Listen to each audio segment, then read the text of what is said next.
침대에 앉아있는 소녀는 아까보다는 한층 편안해 보이는 얼굴을 하고 있었다. 그럼 난 씻을게.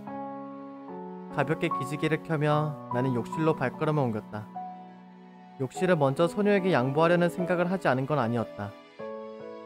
하지만 그래봤자 소녀로부터는 그럴 필요 없어요라는 짤막한 대답만이 돌아올 것이 뻔했기에 빨리 샤워를 끝내는 편이 더 나을 거라는 결론을 내릴 수밖에 없었다. 따뜻한 물에 하루 종일 혹사된 몸을 맡기고 있자니 이대로 몇 시간이고 따뜻한 물을 뒤집어 쓰고 싶다는 생각이 나를 방해하긴 했지만 나는 평소보다 조금 이른 타이밍에 샤워기를 끄고는 욕실 밖으로 나왔다. 샤워를 끝내고 방으로 돌아오자 소녀는 내가 욕실에 들어가기 전과 다름없는 자세로 허공을 응시하고 있었다. 안 씻어? 라고 묻는 대신 나는 이부자리에 누워 잠을 청하기로 했다. 내가 잠에 들면 소녀도 나를 조금은 덜 신경 쓰지 않을까 하는 생각에서였다. 소녀에게 등을 보인 채 잠들려 하는데 어째서인지 잠이 잘 오지 않았다. 피곤함에 못 이겨 금세 꿈나라 행 열차를 탈 줄 알았는데 하다못해 나는 억지로라도 잠에 들기 위해 양을 세기 시작했다. 양이 한 마리, 양이 두 마리. 오늘따라 유난히 머릿속을 뛰노는 양들이 활기차 보였다. 자요? 머릿속에서 302번째 양을 세웠... 302번째? 좀 많이 세웠네? 302번째 양을 세웠을 때쯤 소녀의 목소리가 들려왔다. 정말 자는 거 맞죠? 적당한 크기의 목소리가 기분 좋게 귓가를 간지렸다. 곧이어 나의 얼굴 위로 희미한 손길이 느껴졌다. 아마도 소녀가 나의 얼굴 위로 손을 흔들어 보이고 있는 모양이었다. 하마터면 미간을 움츠릴 뻔했지만 다행히 그런 일은 없었다. 스르륵 소녀가 몸을 일으키는 소리가 들렸다. 눈을 감고 있었지만 나로부터 조금 떨어진 곳에서 희미한 웃음소리를 찾을 수 있었다. 살짝 굵은 숨소리 같은 소녀의 웃음소리를 나는 어느새 정확히 집어낼 수 있는 모양이었다. 자는 척하는 거라면 고마워요. 그런 이야기가 내 귀에 닿은 뒤 욕실 문이 엿닫힌 소리가 들렸다. 그리고 얼마 지나지 않아 샤워기에서 물줄기가 떨어지는 소리가 희미하게 들렸다. 늦은 밤 빗방울이 창문을 두드린 것만 같은 익숙한 음색이었다. 300마리 언저리에서 나는 양을 세는 것을 그만둘 수 있었다. 여지껏 양을 세고 있던 나는 우습게도 그 소리를 신호로 천천히 잠에 들었다.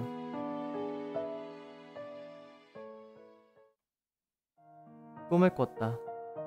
전에도 여러 번 꾼 적 있는 익숙한 꿈이었다. 거리를 걸었다. 사람이 없는 거리를 혼자 걷고 있었다. 이상하다는 생각은 전혀 들지 않았다.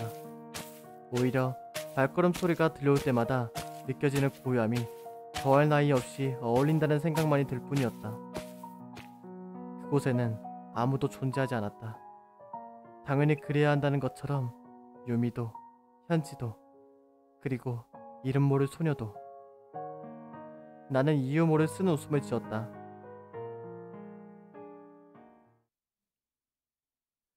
꿈에서 깬 나를 반긴 건 밝아오는 여명이 아닌 한밤중의 어둠이었다. 새벽 3시. 아직 해가 뜨기엔 한참이 남은 시각이었다. 목이 텁텁했다. 요즘 들어 목이 말라 깨는 경우가 잦아진 것 같은데 나는 조용히 몸을 일으켜 침대를 힐끗 바라보았다. 이불을 뒤집어 쓰고 있는 소녀로부터는 희미한 숨소리만이 들려오고 있었다. 자고 있는 건가? 목은 말라붙어 있고 소녀는 이불을 푹 뒤집어 쓰고 있고 아무래도 에어컨 온도가 너무 낮았던 걸까? 종종 목이 말라 밤중에 깼던 게 에어컨 때문일지도 모르겠다는 생각이 들었다. 실내 희망 온도를 살짝 올리고선 냉장고에서 물을 꺼내 마셨다. 다시 이부자리로 돌아와 잠을 청하려는데 침대에서 들려오던 소녀의 숨소리가 미묘하게 남아 거칠게 느껴졌다. 나는 그대로 몸을 누이려다 말고 침대 위에서 잠들어 있을 소녀에게 조심스레 다가가 보았다. 어디 아픈가? 소녀의 가녀린 양손이 얇은 여름 이불을 꽉 붙은 채 떨리고 있었다. 기분 탓일 거라 생각했던 거친 숨소리도 확실히 불안정한 주기로 소녀의 입에서 새어나오고 있었다. 너무 오랫동안 걸어다녀서 몸살이 걸리기라도 한 걸까? 하지만 유령이 감기나 몸살에 걸린다니 그런 이야기는 들어본 적이 없는 것 같았다. 그러다 문득 지금의 상황이 언젠가 겪어본 듯한 기분이 들었다. 아 맞다. 어딘가 익숙하다 했더니 소녀가 이곳에 온 첫날 밤과 똑같은 상황이었다. 그렇다면 소녀는 지금도 악몽을 꾸고 있는 건가? 이불을 살짝 내려 확인해 본 소녀의 안색은 어둠 속에서도 눈에 띌 정도로 창백해 보였다. 나는 냉장고에서 한 컵의 물을 더 따라와서는 소녀를 조심스럽게 깨워보았다. 괜찮아?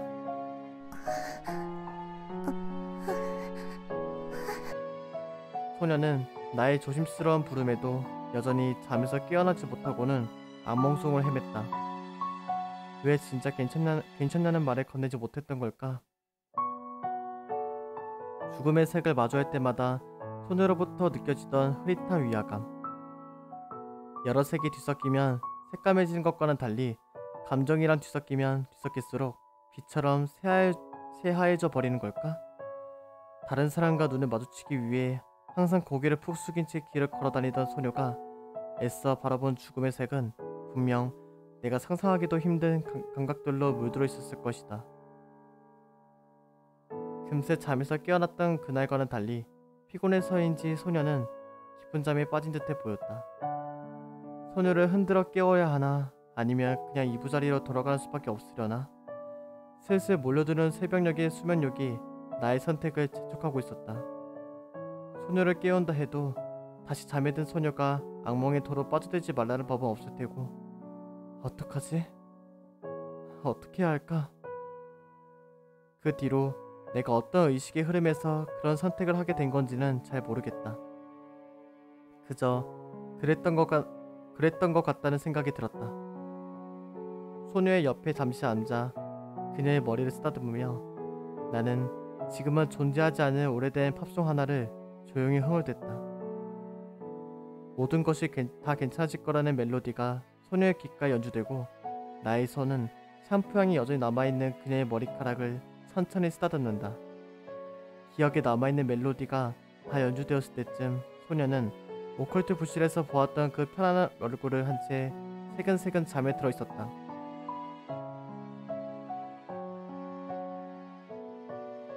눈을 떴을 땐 평소 같지 않은 빛이 주위를 감싸고 있었다. 화들짝 놀라 잠에서 깨어난 뒤에야 오늘은 일요일에다가 방학식을 한 뒤라는 것을 깨닫고는 안도했다. 더 볼 곳도 없이 해는 중천에 떠 있었다. 새벽에 잠시 깨버려서 그런가 팔자 좋게 늦잠을 자버린 모양이었다. 확실히 침대가 아닌 바닥에서 자는 건 익숙하지 않은지 목을 돌리자 평소에 느낄 수 없었던 뻐근함이 느껴졌다.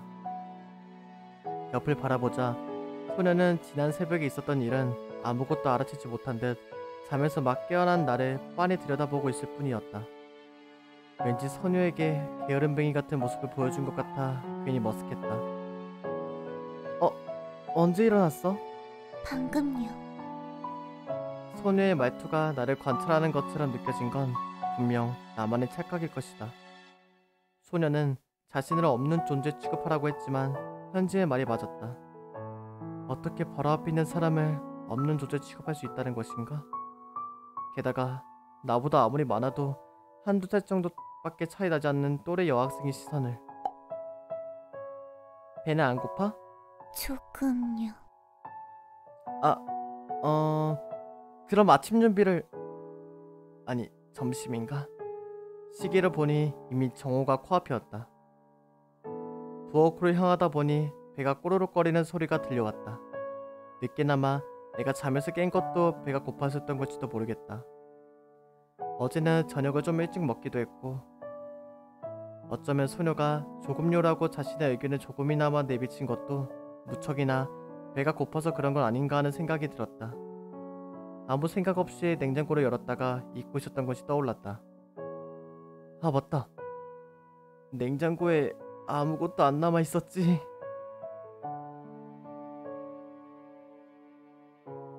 빈손으로 방으로 돌아오자 소녀의 시선이 그런 나의 뒤를 말없이 따라붙었다. 생각해보니 냉장고에 남아있는 게 아무것도 없어서 마트 금방 갔다 올게. 대충 외출복으로 갈아입은 나는 얼른 마트로 향했다. 현관에 나선 뒤에야 뒤늦게 소녀에게 점심으로는 뭘 먹고 싶은지 물어볼 거라는 생각이 들었지만 돌아의 대답은 뭐든지 괜찮아요 같은 세상에서 가장 간단하면서도 난해한 문장일 게 뻔했다.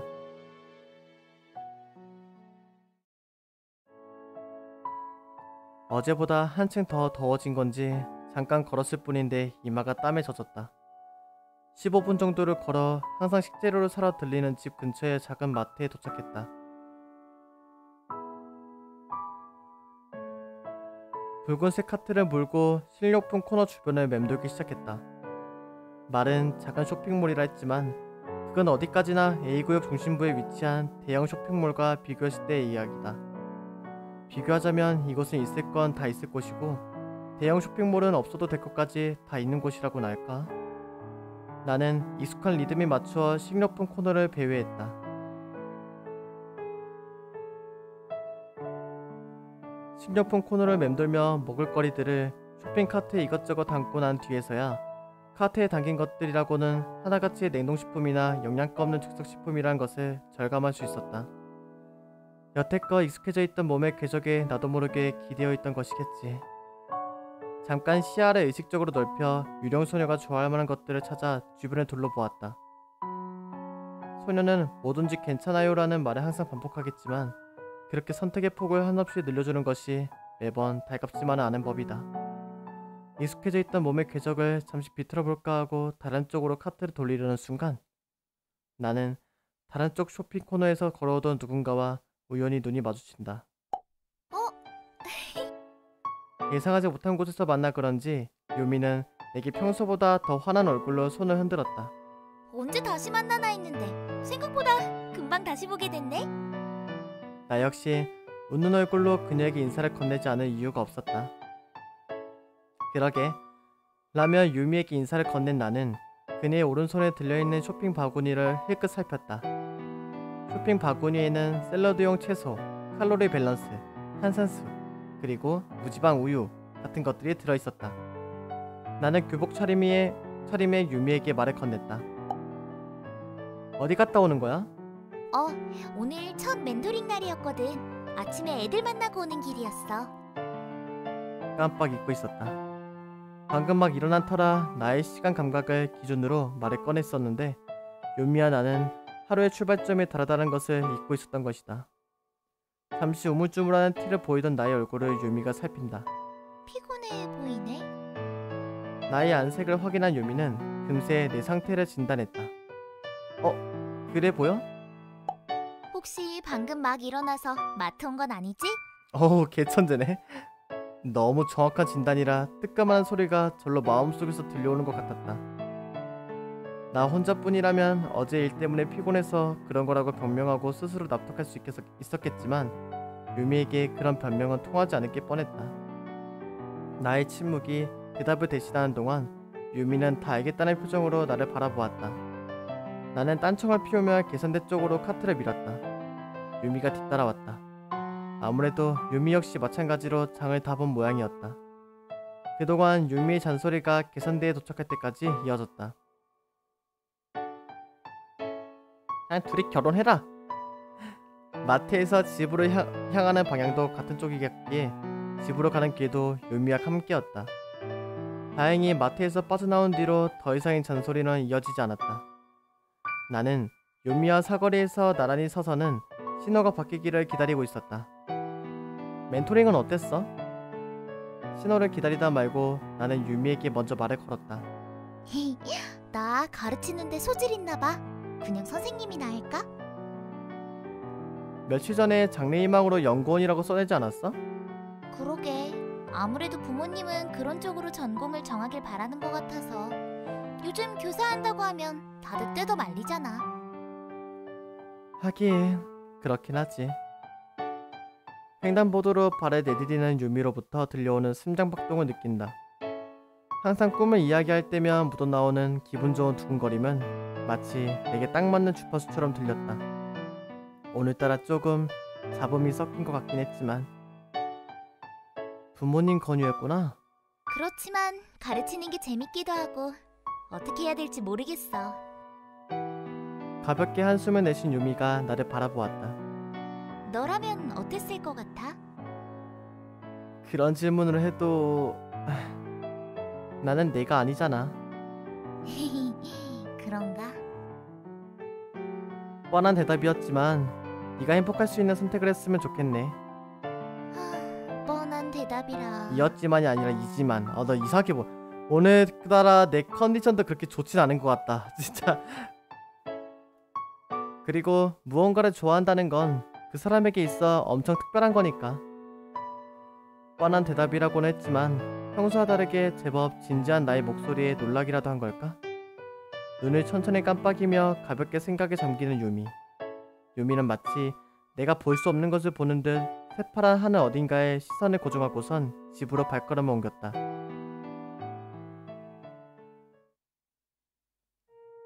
집으로 돌아온 나는 소녀와 함께 간단히 점심을 해결하고는 의자에 앉아 멍하니 생각에 빠졌다. 생각해야 할 것이 많았다. 유미와의 일, 현지와의 일, 그리고 유령 소녀와의 일. 무엇 하나 명료한 해답을 내리기 어려운 고민이었기에 내가 할 수 있는 일은 고작해야 우선순위를 매기는 정도였다. 의자를 당겨 데스크탑 앞에 앉았다. 아직 몸에 남아있던 어제의 피로가 내게 하품을 강요했지만 나는 애써 이를 억누르며 데스크탑을 켰다. 고개를 돌려 침대 쪽을 힐끗 바라보자 아까 전부터 크게 바뀌지 않은 자세로 나를 지켜보고 있던 소녀가 눈에 들어왔다. 두 명이 함께 있는 방치고는 너무 고요한 분위기가 아까 전부터 이어지고 있었다. 어제 일 때문인 걸까?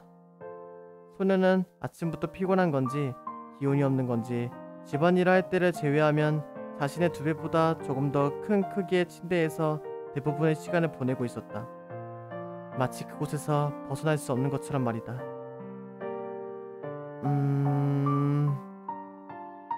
소녀의 기운 없는 모습을 보고 있자니 새벽에 있었던 일이 자꾸만 떠올랐다. 소녀에게 뭔가 말을 걸어보려 했지만 마땅한 문장이 떠오르지 않았다. 할 수 없이 나는 우선순위 맨 윗부분에 올려두었던 일을 시작했다. 침묵은 그대로 이어져 방에는 마우스를 딸깍이는 소리와 키보드를 두드리는 소리만이 이따금 들려올 뿐이었다.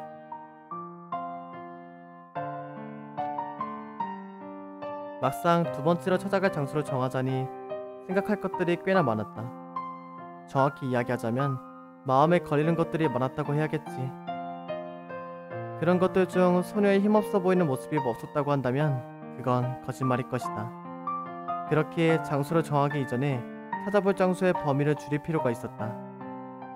그리고 그러기 위해선 힌트가 조금 더 필요했다. 의자를 살짝 뒤로 밀고선 기지개를 켜며 등 뒤의 소녀를 향해 시선을 슬쩍 옮겼다.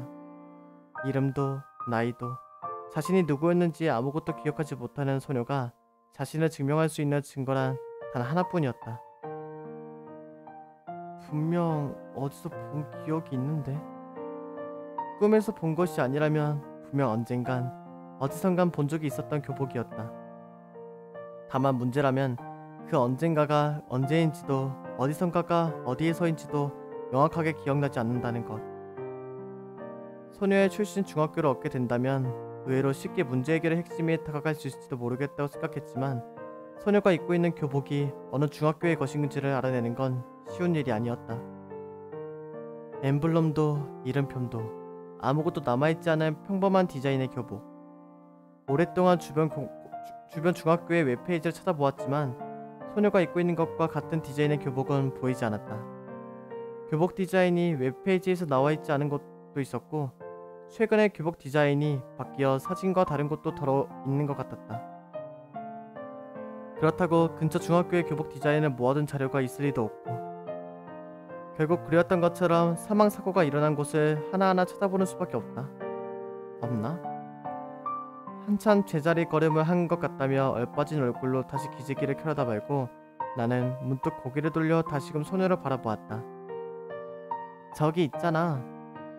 나의 부름에 소녀가 고개를 들었다. 혹시 사진 찍어본 적 있어?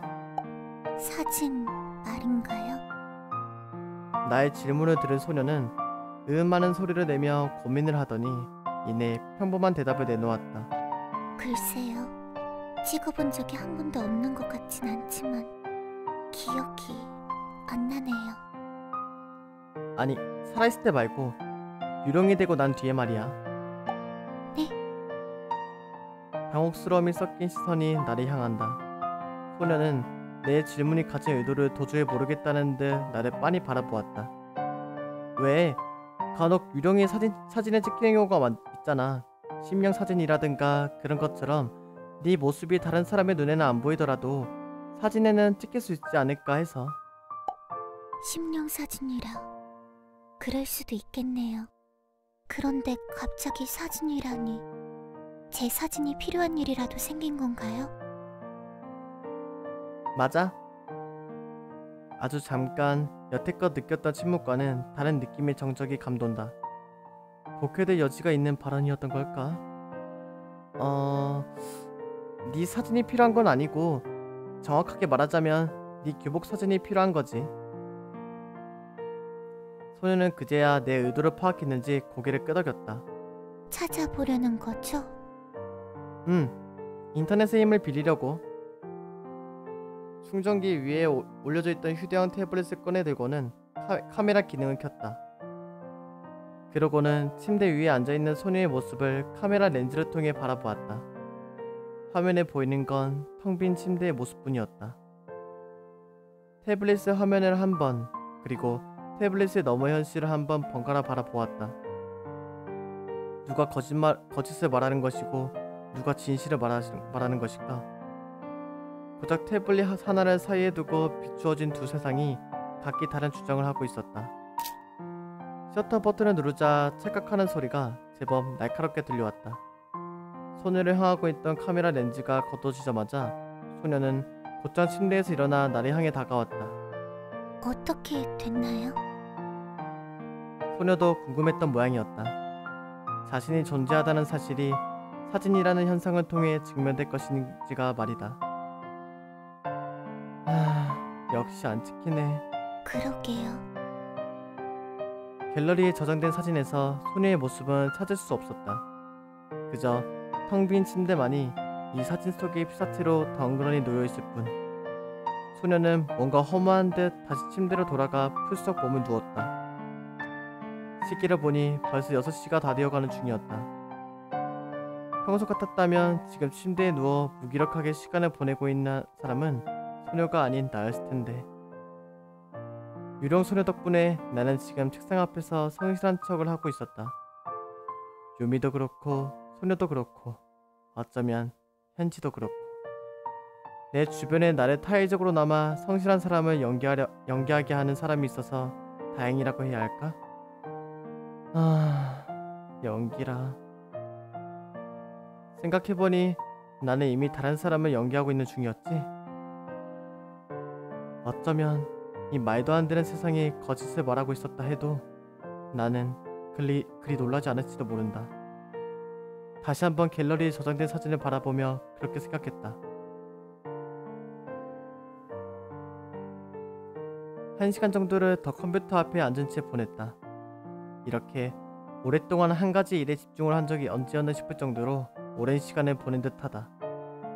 학교 웹페이지와 사망사고가 일어났던 장소들을 교차해가며 살펴보던 내가 문득 떠올린 것은 모 학교에서 일어났던 자살사고에 대해 좀 더 자세히 알아보자는 거였다. 확신은 없었지만 나의 못 믿어온 감이 그쪽을 향하고 있었다. 생각이 거기까지 닿자 나는 바로 소녀를 불렀다. 내일 나가보려고 하는데 어때? 네, 아무 곳이나 상관없어요.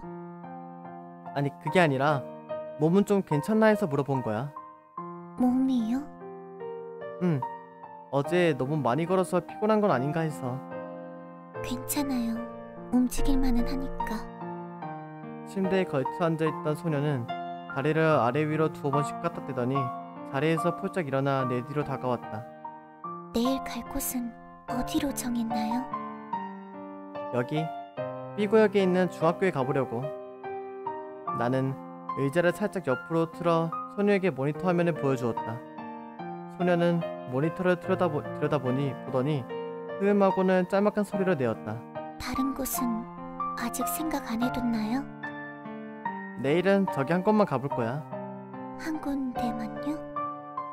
어제 너무 많이 걸었더니 피곤해서. 실은 다른 이유에서였지만. 좋아요. 그렇게 해요. 소녀는 언제나 그랬듯 고개를 끄덕였다.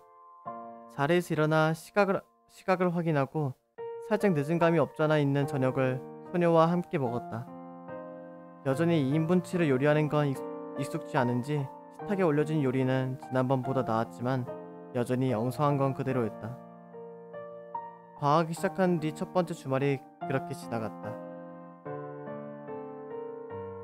이런 신기한 주말을 나는 몇 번 정도 더 맞이할 수 있을까?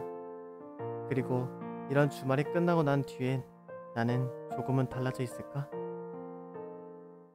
오늘따라 발음이 좀 많이 씹히네요.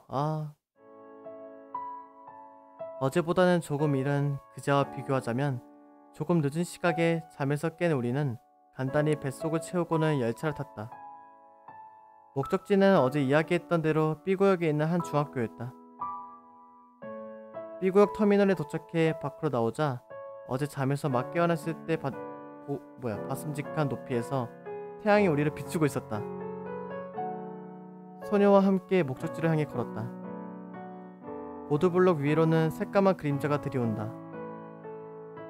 홀로 보도블록 위를 떠다니는 새까만 그림자는 아무래도 소녀의 존재를 인정하지 않는 모양이었다.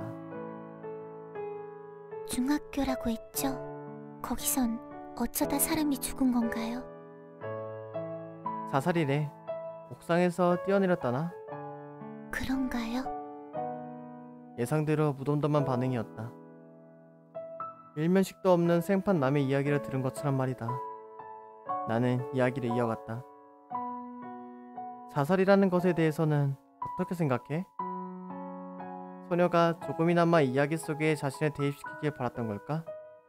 속으로 주저하긴 했지만 이미 그런 질문을 건넨 뒤였다.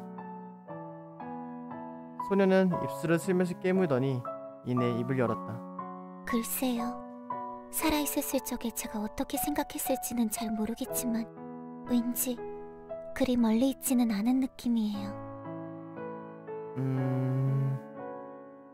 그렇구나. 나의 입과 눈이 서로 상반된 반응을 보이고 있었다. 미묘하게 떨리는 나의 동공이 이해하지 못하겠다는 이야기를 소녀에게 건넸다. 소녀는 나의 눈동자에 쓰인 메시지를 금방 포착한다. 마치 눈동자에 쓰여진 건 모두 읽어낼 수 있다는 듯 말이다. 가벼운 한숨과 함께 소녀가 말한다. 잘 모르겠어요. 그냥 그런 기분이 들어요. 그런 이야기를 소녀는 아무렇지도 않게 읊조렸다. 아무렇지도 않았던 건 아니었는지도 모르겠다. 소녀의 눈동자에서 느껴지던 공허함이 오늘따라 더욱 싸늘하게 다가왔으니까. 화창한 날씨를 머금은 학교 운동장의 분위기는 아까의 이야기가 무색할 정도로 밝았다. 운동장에서는 마침 학교 간의 친선 야구 경기가 열리고 있었던 모양인지 응원하는 학생들이 가득 들어차 있었다. 교문을 사이에 두고 나는 잠시 발걸음을 멈춰 세운 채 운동장을 바라보았다. 사실 예상하지 못했던 장면이었다. 어제까지만 해도 분명 지금 이 시각의 중학교에는 사람이 없을 거라고 생각했었는데 아무래도 중학교는 아직 방학이 시작되지 않았는지 평소의 모습 그대로였다. 이래서야 학교 안으로 들어가는 건 아무래도 무리가 있어 보였다. 미처 생각 못했네. 아직 중학교는 방학이 아니었을 줄은. 나는 머쓱한 얼굴로 마운드에서 공을 던지는 학생의 모습을 바라보았다. 익숙한 느낌의 운동장과 그 전경이었다. 다들 열심히네요. 그러게. 걸음을 멈춘 채 운동장을 바라보고 있는 것이 비단 우리뿐만 아니었는지 동적인 운동장의 전경과 대비되는 한 여름날의 저 새털구름이 나의 시야를 스쳤다. 옆으로 힐끗 시선을 돌리자 운동장의 학생들을 빤히 바라보는 소녀가 보였다. 그녀의 눈동자에는 추억도 기억도 아무것도 담겨있지 않았다. 흘러가는 지금만이 눈동자에 곧이곧대로 새겨질 뿐. 무심한 듯 운동장을 바라보는 소녀의 모습에서 떠올린 건 또다시 그곳에서의 기억이었다. 중학교에서의 마지막 여름. 여느 때보다 치열했고 누구보다 간절했던 그 순간이었으려만 어째서인지 그 기억은 흐릿하게 남아 막연한 감정만을 남겨두고 있었다. 망각의 마법에라도 걸린 것처럼 흐릿해져가는 2년 전의 기억을 움켜잡았다. 오늘따라 발음이 왜 이렇게 씹히지? 뭔가 좀 급하기도 하고 대사를 말하는데 죄송합니다. 오늘따라 뭔가 컨디션이 조금 영 별로네요. 좀 피곤하기도 하고 아니 이 캐릭터도 피곤한데 나도 피곤한가봐. 큰일 났다 진짜. 마치 수천 년 전의 기억 같은 그 여름의 일들이 어렴풋이 떠올랐다. 마운드 위에서 공을 던지던 내 모습, 그런 나를 진심으로 응원해주던 단 한 사람. 하지만 불완전하게 재구성된 흐릿한 추억은 말 그대로 흐릿한 감성만을 남길 뿐이었다. 뭘 그렇게 골똘히 생각하는 건가요? 운동장을 바라보고 있던 소녀가 불쑥 말을 꺼냈다. 저기서 공 던지는 학생 멋있어 보이지 않아? 그건 갑자기 왜요? 그냥 갑자기 물어보고 싶었어. 뭐라 대답을 해야 할지 모르겠다는 어색한 표정을 소녀는 지어 보였다. 실은 옛날 생각이 문득 나서 물어본 거야. 옛날 생각이요? 야구 좋아했거든. 잘하기도 했고. 그런가요? 흥미를 보인다고도 그렇다고 흥미가 아예 없다고도 할 수 없는 애매한 목소리가 대답으로 돌아왔다. 소녀는 다시금 운동장 안쪽을 기웃대며 물었다. 역시 지금 같이 들어가 보는 건 무리려나요? 그렇겠다. 그럼 저 혼자만이라도 들어갔다 와볼까요? 아니야. 나중에 나랑 같이 들어가자. 어차피 여기만 와보려 했으니까 시간도 충분하고 수업이 끝난 뒤에 슬쩍 들어가면 될 것 같아. 그렇지만 수업이 끝난 뒤에도 경비 아저씨라던가 여전히 남아있지 않을까요? 실수로 두고 간 물건이 있어서 돌아왔다고 하면 괜찮지 않을까? 그거야 그렇다 쳐도 소녀의 시선이 아래 위로 나를 훑었다. 머뭇대며 바로 말을 꺼내지 못하는 소녀였지만 무슨 말을 하고 싶은지는 충분히 알 것 같았다. 나 정도면 중학생으로 보일만 하지 않아? 의심받을 거라 생각해요. 내 캐릭터가 어떻게 생겼는지 모르겠지만 궁금하네. 생각보다 단호하네. 맛없는 요리를 먹으면서도 불편한 시간을 보내면서도 항상 선의의 거짓말을 해주었던 소녀라도 이것까지는 무리인 모양이었다. 그나저나 내 몸이 내 몸 같지 않아서일까. 소녀로부터 그런 말을 들었어도 특별한 데미지는 없었다. 괜찮아. 잡아떼면 별 문제 없겠지. 여차하면 도망치면 되고 나쁜 짓 하려는 것도 아니잖아. 알겠어요. 태블릿을 꺼내 시각을 확인했다. 적어도 4시는 되어야 학교 시간이려나. 졸지에 3시간 넘게 계획이 공백이 생겨버렸기에 나는 즉흥적으로 소녀에게 주변을 돌아다녀 볼까 하는 제안을 건넸다. 그렇게 할까요? 항상 군말 없이 내 제안을 받아들이는 소녀였다.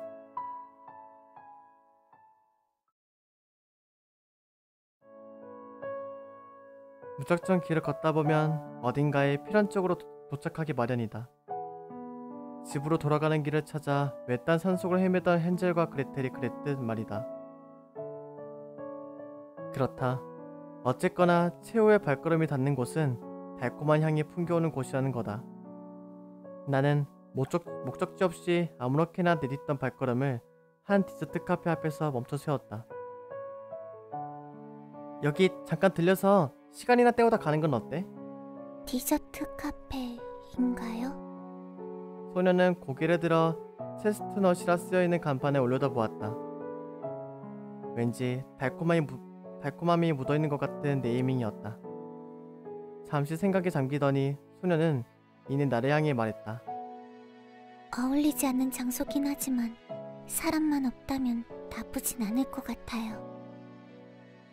어울리지 않는다는 건 나를 이야기하는 걸까? 소녀 자신을 이야기하는 걸까? 나는 반투명에 가까운 유리벽을 통해 카페 내부를 들여다보았다. 마치 과자집 안을 몰래 훔쳐보던 헨젤과 그레텔처럼 말이다. 손님은 별로 없는 것 같아. 애초에 평일 낮에 디저트 카페이니 학교 시간이 다 됐을 때까지는 사람도 없을 것이다. 카페에 손님이 들어오기 시작하면 그때에 맞춰 학교를 향하면 되겠지. 그럼 들어가요. 근데 진짜 오늘따라 발음이 왜 이렇게 꼬이지? 미치겠네. 아 진짜. 아 죄송 진짜. 아 짜증나. 문을 열자 차의 맷소리가 들렸다. 달콤한 향기가 콧곳을 간지리고 나이를 가늠하기 어렵게 만드는 복장과 함께 금발의 점원이 나를 맞이한다. 말을 좀 천천히 좀 할게요. 지금 너무 꼬이기 때문에. 어서 오세요. 소녀는 그런 환대가 자신을 향하는 것이 아니라는 걸 누구보다 잘 알고 있다는 듯 점원의 눈길을 피했다. 몇 명이신가요? 한 명이요. 두 명 같은 한 명이란 바로 지금 같은 상황을 두고 말하는 거였나 싶었다. 한 명 맞으신가요? 일행도 없이 혼자서 디저트 카페에 오는 것은 아무래도 드문 일이었는지 점원은 마치 내 옆에 서 있던 소녀의 존재를 인정해주기라도 하려는 것처럼 내게 재차 질문을 건넸다. 이게 완벽주의자가 아니라 난 뭔가 이런 거 녹음하거나 녹화할 때 말 꼬이는 거 물론 다 똑같겠지만 내가 내 스스로 느꼈을 때 말이 꼬이는 게 이게 들리잖아요. 그 너무 싫은 거야. 짜증나고. 최대한 노력할게요. 내라며 고개를 끄덕이고선 나는 자리를 안내해주려는 점원의 말보다 한 발 앞서 인적 드문 구석자리로 선점했다. 다른 손님이 거의 없는 카페는 꽤나 조용했다. 그런데 저 당신을 기다리는 여우할 때는 발음이 그렇게 막 꼬이거나 한 적은 없었는데 어느 순간부터 이러냐 왜? 항상 유미와 함께왔던 시끌벅적한 디저트 카페와는 확실히 다른 분위기였다. 카페의 미묘한 고요함이 전혀 어울리지 않을 것 같던 소녀와도 묘하게 어우러지는 것 같았으니까. 아무래도 소녀가 말한 디저트 카페와 어울리지 않는 쪽은 나였던 모양이다. 곧바로 점원이 내게 메뉴판을 건넸다. 메뉴판을 받아들고는 소녀에게 눈길을 건네자 나의 맞은편에 앉아있던 소녀가 스르륵 나의 옆에 붙었다. 나는 소녀에게 네가 골라보라는 무언의 신호를 보냈다. 이거 그리고 요거요. 소녀가 맨 처음으로 고른 것은 몽블랑, 그리고 두 번째 고른 것은 쇼트케이크였다. 맛있겠다. 대신 홍보해주는 거 고마워요. 분명 하나만 고르려다 예쁘장한 모양의 쇼트케이크가 건네는 유혹에 결국 넘어가 버린 것이리라. 점원에게 소녀가 고른 것에 더해 소프트 드링크 두 잔을 주문하고는 고개를 돌려 옆을 바라보았다. 소녀는 맞은편 자리로 돌아가지 않고 나의 옆에 가만히 앉아 있었다. 점원이 주문을 받아들고 다른 곳으로 향하자 나는 그제야 조그마한 목소리로 말을 꺼냈다. 몽블랑 말이야. 먹어본 기억 있어? 아니요, 그런 기억은 없지만 이름이 예뻐서 골라봤어요. 하긴 보고 싶은 영화를 고를 때도 읽고 싶은 책을 고를 때도 늘 그런 이유에서이긴 하지. 소녀는 고개를 돌려 주변을 바라보았다. 달콤한 분위기가 인테리어에서도 물씬 느껴지는 것 같은 아늑한 디자인이라는 생각이 들었다. 이런 곳에 자주 왔었나요? 자주까지는 아니지만 친한 애가 이런 곳에 종종 같이 가자고 해서 덕분에 몇 번 따라가 본 적은 있어. 나의 발걸음이 굳이 디저트 카페 앞에서 멈춰선 것도 유미가 디저트 카페를 좋아해서라는 이유를 포함하고 있었다. 유미의 취미는 내가 알고 있는 나머지 한 명의 너드 후배와는 달리 여타의 여학생과 비슷하니까 혹시나 소녀도 이런 걸 내심 좋아하지 않을까 하는 지극히 개인적인 생각. 그리고 지금 그 지극히 개인적인 생각은 검증의 시간에 얼마 남겨놓지 않고 있었다. 10여 분 정도가 흐르고 테이블에는 주문했던 간식들이 놓여진다. 검증의 시간이었다. 무슨 먹어보고 나서 무슨 맛인지 나한테도 알려줘. 접시 위에 놓인 몽블랑을 빤히 바라보고 있던 소녀에게 그런 이야기를 건네고 난 뒤에서야 소녀는 몽블랑 하나를 집어들었다. 나는 레몬티를 빨대로 한 모금씩 마시며 소녀의 식후감을 기다렸다. 근데 몽블랑 뭔가 이름이 되게 귀엽네. 어때? 알고 싶지 않았던 맛이네요. 뭐야 무슨 말이야. 몽블랑을 한 입 베어문 소녀로부터 마치 반어법은 아닐까 하는 생각이 절로 들만한 감상이 들려왔다. 하지만 소녀의 진지한 어투는 자신의 이야기가 반어법이 아님을 또렷이 알려주고 있었다. 소녀는 자신의 감상을 진심으로 이야기한 것이다. 진짜 오늘 왜 이렇게 발음 꼬이지? 소녀답다고 할 수 있는 표현으로 말이다. 왠지 모르게 제가 살아있다고 착각하게끔 하는 맛이에요. 여태껏 내가 만들어줬던 음식은 죽어있다고 확신하게끔 하는 맛이었겠구만. 아니요. 그런 의미는 아니요. 당혹스러운 기색을 보이는 소녀. 평소에 보기 힘들었던 소녀의 당황하는 모습에 나는 가벼운 웃음을 터뜨렸다. 누군가가 그런 내 모습을 보았다면 나는 분명 혼자서 갑자기 웃어대는 이상한 사람이라 여겼겠지. 소녀도 자신의 반응이 조금 우습게 느껴졌던 건지 나를 따라 쿡대며 웃음을 지었다. 몽블랑의 단내가 덮인 소녀의 웃음소리는 덧없이 느껴질 정도로 달콤했다. 얼마 지나지 않아 간식에 담겨있던 접시가 바닥을 보였다. 더 먹고 싶은 게 있으면 저기서 골라보는 게 어때? 네? 아니요. 그럴 필요까진. 왜? 먹고 죽은 귀신이 때깔도 곱다잖아. 지금 쓰는 게 맞는 말인진 잘 모르겠지만 이미 죽었잖아 얘는. 뭐 어쨌거나. 나와 카운터 쪽을 번갈아 바라보며 머뭇대는 소녀가 몸을 일으켰다. 그런가요? 그럼 딱 하나만 더. 여태껏 가끔씩 볼 수 있었던 소녀의 머뭇거림과는 조금 다른 느낌의 표현이었다. 여러 가지 감정이 조합되어 만들어진 수많은 머뭇거림들 중 행복에 가까운 감정들이 뒤섞여 만들어진 지금의 표현. 소녀도 내심 그런 감정을 싫어하진 않는 것 같아 보였다.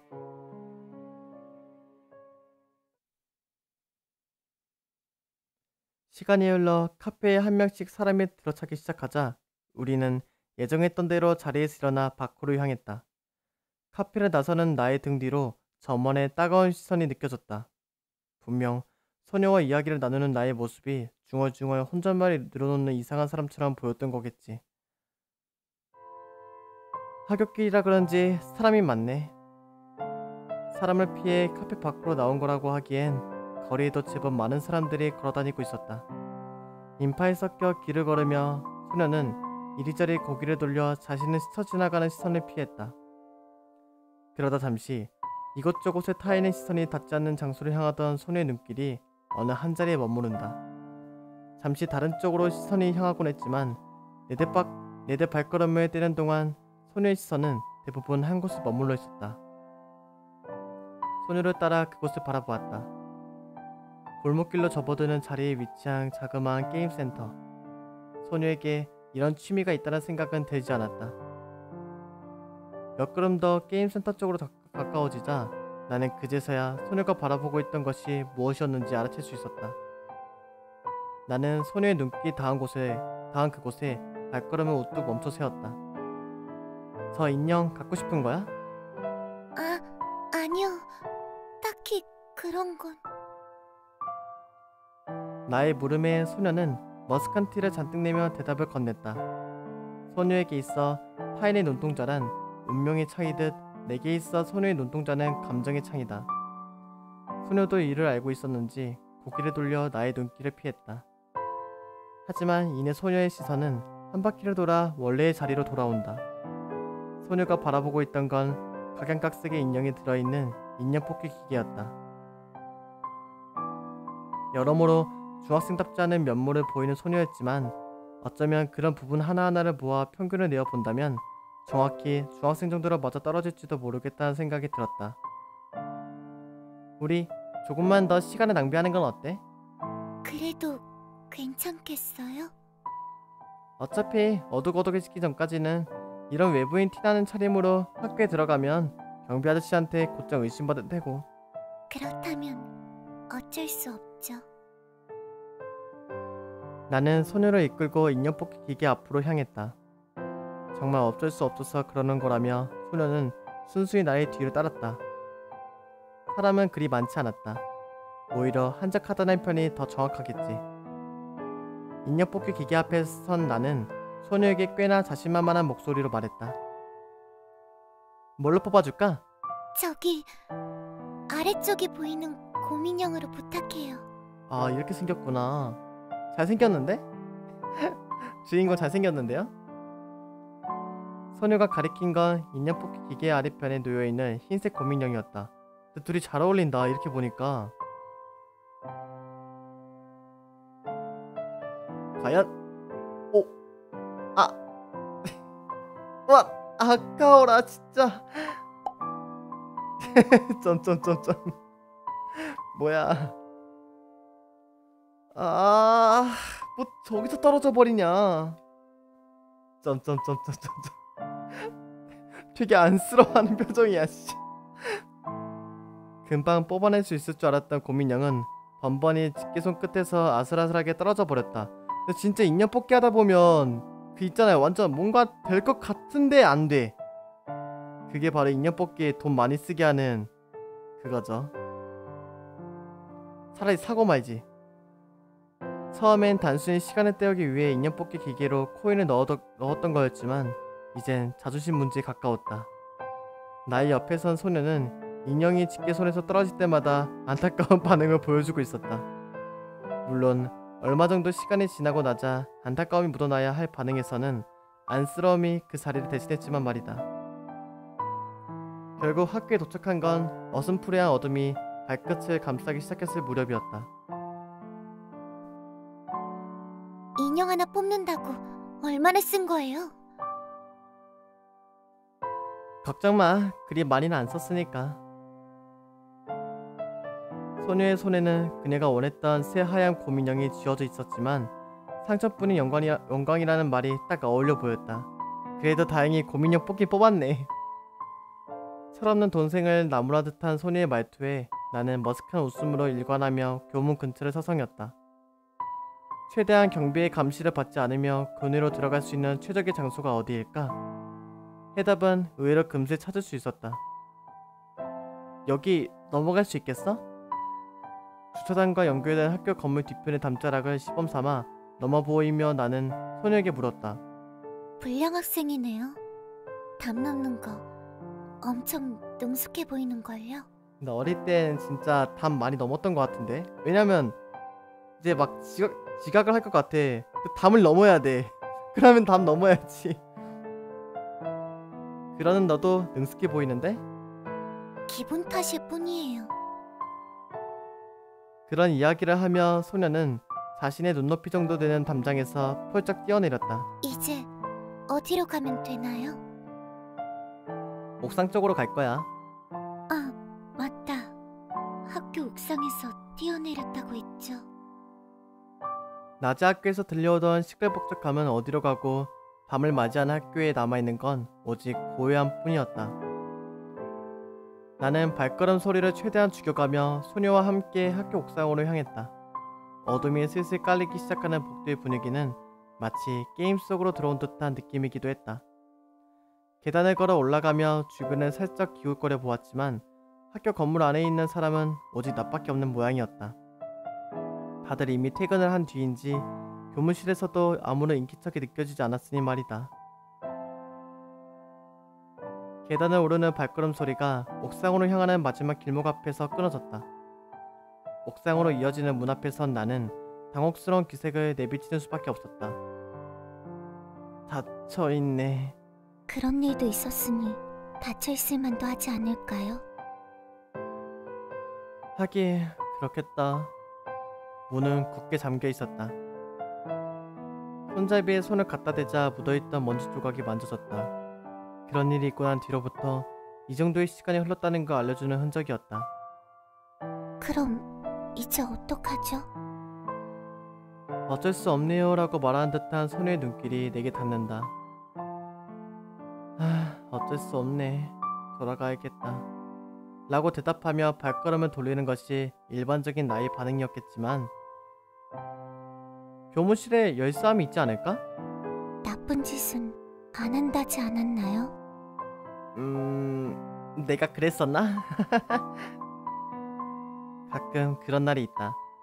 이렇게 평소와는 엇나가고 싶은 날이. 그래서 말인데 옥상 열쇠 네가 찾아와 줄 수 있겠어?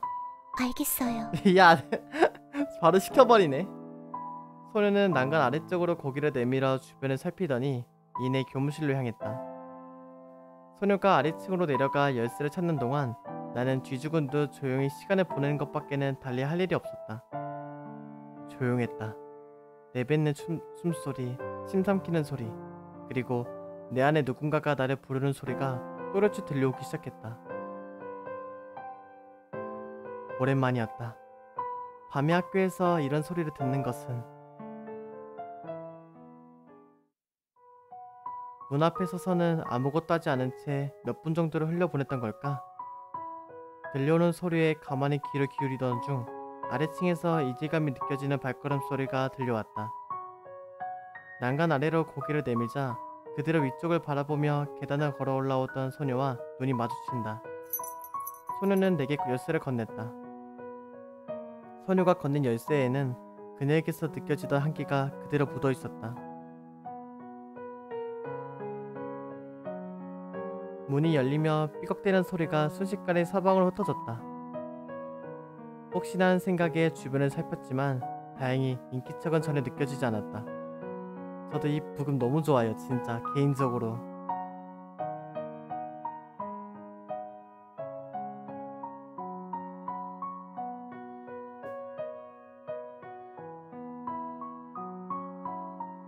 문틈으로는 밤하늘과 맞닿은 시멘트 재질의 공간이 펼쳐져 있었다. 미적지근한 여름의 바람이 불어오는 곳으로 나와 소녀는 발걸음을 내딛었다. 익숙한 바람이라는 생각이 들었다.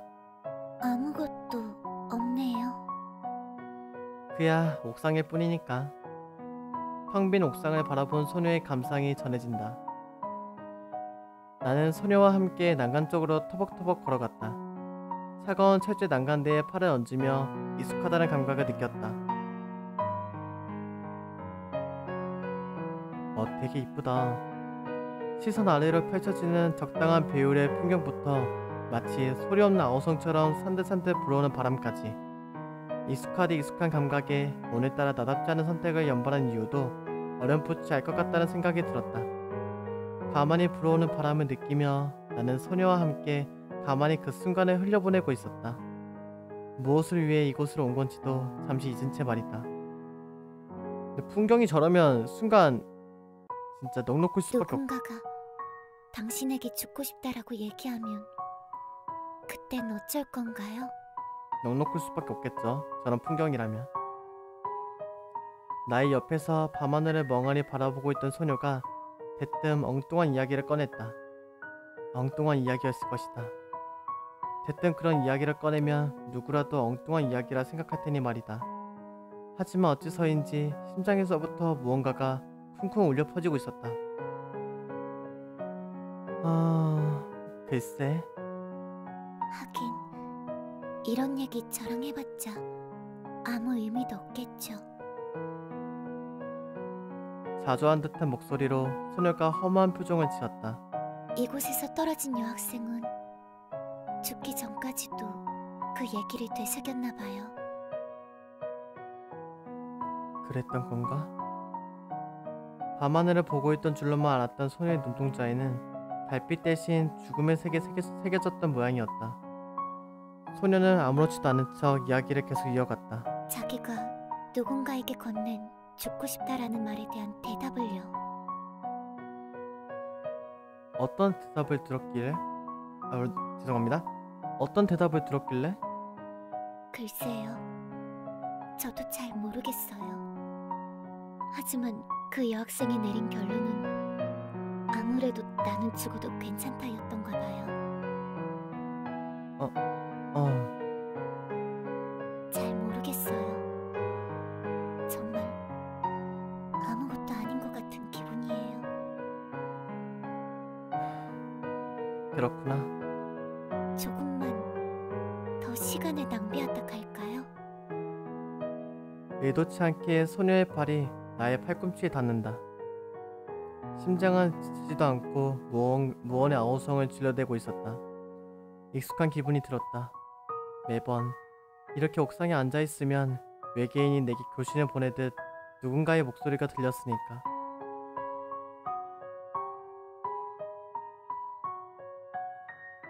그날의 일처럼 내게서 익숙한 선이 그려졌다. 다만 한 가지 다른 점이 있었다.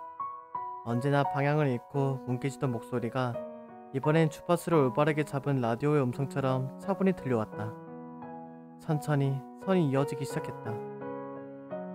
그 선의 도착 지점은 다름 아닌 나의 옆에 앉아있던 소녀였다.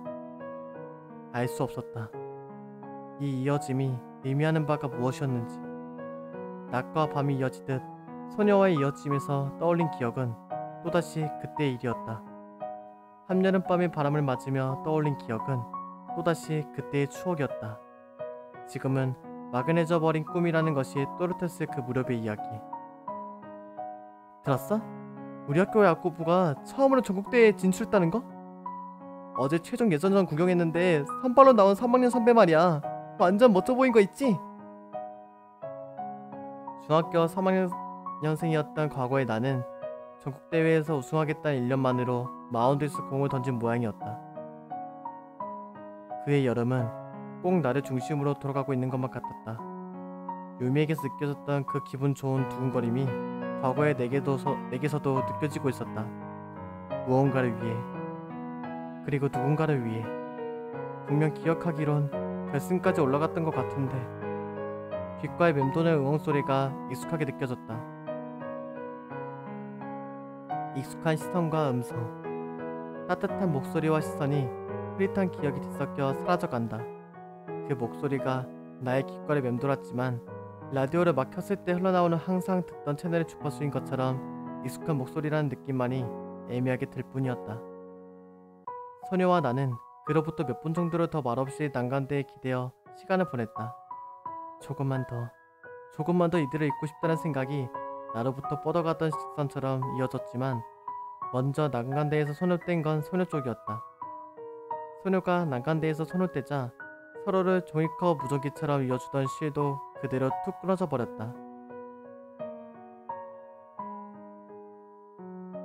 난간대에서 손을 떼고 계단에 내려오기 시작할 무렵 소녀가 넌지시 이야기를 꺼냈다. 저 기억나는 사람이 있어요. 정말? 그게 누군데? 말 그대로예요. 기억나는 사람이 있다. 그뿐이에요. 그래. 그렇게 이야기하고는 소녀는 나의 손을 슬며시 붙잡았다. 그녀의 향기가 손을 타고 느껴졌다. 손끝에 느껴지는 감촉과 어울리는 침묵이 여기에 도착할 때까지 우리의 주변에 맴돌았다. 소녀가 다시 별 연 건 열차에서 내려 A구역 터미널 의자에 앉아 집 근처까지 가는 호버크라프트를 기다리고 있던 때였다. 저 있죠. 이름도 생김새도 무엇 하나 제대로 기억나는 건 없어도 있었다라는 것만큼은 또렷이 기억나는 누군가가 있어요. 나는 소녀의 말을 2번 정도 곱씹고 나서야 의미를 제대로 파악할 수 있었다. 즉, 네가 기억하는 건 그 사람의 존재뿐이라는 거네. 정확히는 온기지만요. 온기? 네, 따뜻함이라고나 할까. 난간대에서 느껴지는 것과는 정반대의 감각 말이에요. 무슨 느낌인지 알 것 같아.